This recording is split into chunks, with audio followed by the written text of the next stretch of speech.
Hey guys, so the lesson that I've created is for first grade students.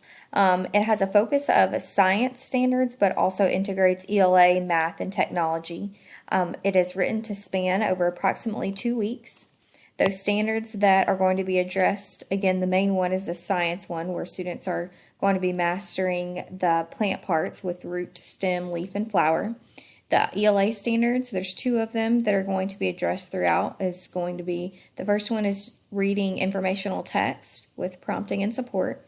And then the second one is going to be a writing standard where they're writing about an informational topic such as plant parts.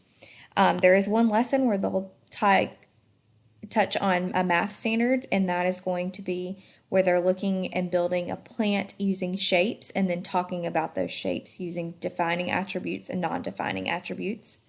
And then for the technology standards, it's the creative communicator. So basically, these two standards just state that they're going to be able to pick tools that are going to allow them to effectively communicate the ideas at the very end of this unit, which is going to be lesson 10.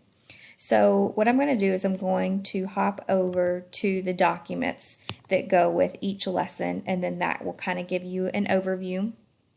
Each day they will have this daily participation rubric. It's just a basic rubric that encompasses did the students do their personal best, time on task, group work, and if they uploaded their work to Seesaw. Seesaw is a very heavy used technology tool within each day. And so whether they're doing an activity that is already in Seesaw or if they are doing something in their science journal but they need to take a picture and upload it to Seesaw, that will be something that is scored and checked each day. It just holds them accountable and also provides some assessment for us in there. The first lesson is really inquiry based, and so students are going to have 4 stations that they'll go through.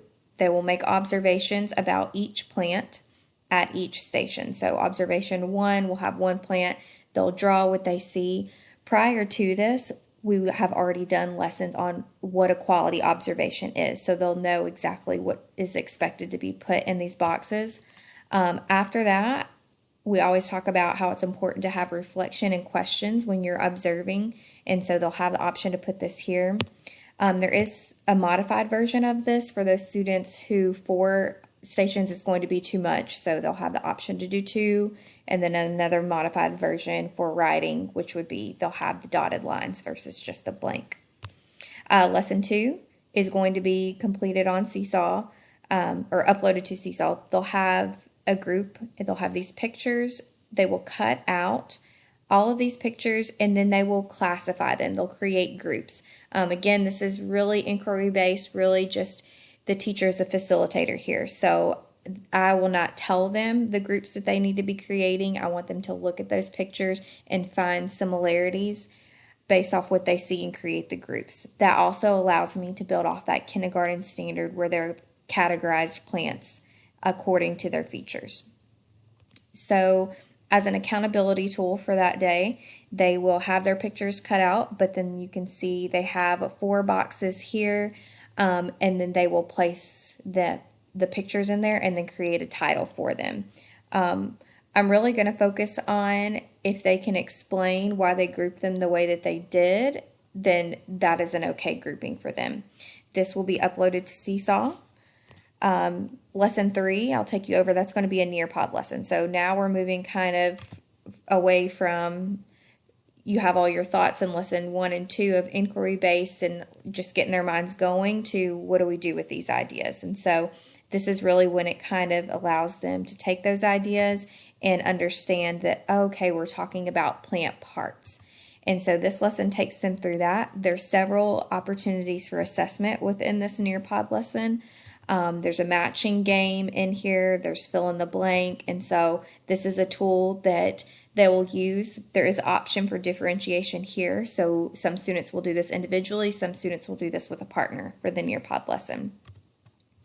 Okay, lesson 4 is when they're going to have that math integration piece in there. So they've already been learning about shapes and they're defining attributes and non-defining attributes, but as a way to make this integrated and connect the science in, they are going to build a plant with those shapes, then they're going to label them, and then here you'll see where they're going to have the opportunity to talk about defining attributes of the shapes and non-defining attributes. Lesson 5 is going to be where they read some text or listen to the text based on their level through Epic. They've been assigned several different books that they can choose, and they're a variety of levels. And again, they can either read them or the text has the option to be read to them. So lesson 5, they're just gaining new information, and that is going to be helpful to them when they go to lesson 9 and they're actually writing about the plant part. So it's kind of building upon the previous lessons where they had the inquiry, they had the Nearpod lesson, and now they're kind of really getting those facts to clear up any misconceptions that they may have had. Okay, and then lessons 6 through 8, those lessons are going to be very similar. They're going to be labs where they're investigating specific plant parts. So one is going to be a root lab, one is going to be stem, and then one we're going to group together the leaves and flower. So they will conduct a lab. They will again write observations, at least 3. They'll have one fact, and then again, they'll have a reflection time to put any questions. And that is going to be the same for 6 through 8. Lesson 9 is when they're going to take all those facts that they've learned, all the ideas that they've gotten through the labs, and they're going to write that informational text on plant parts.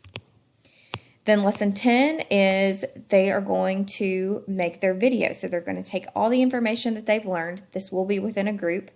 They will take their informational text that they've written, and that will be plugged into the video. So all those facts that they wrote about, that needs to be present within the video, whether they're reading it, whether they're acting it out. They're going to have that creative choice. The options that they are going to choose from to create will be iMovie, Adobe Spark, or Seesaw. I'm also going to be checking for, do they have a plant part model? Is that evident within the video? And then lastly, for the presentation skills, how was the presentation of the lesson? So I'm sad that I didn't get to implement this lesson with any students, but I'm looking forward to having the opportunity to do this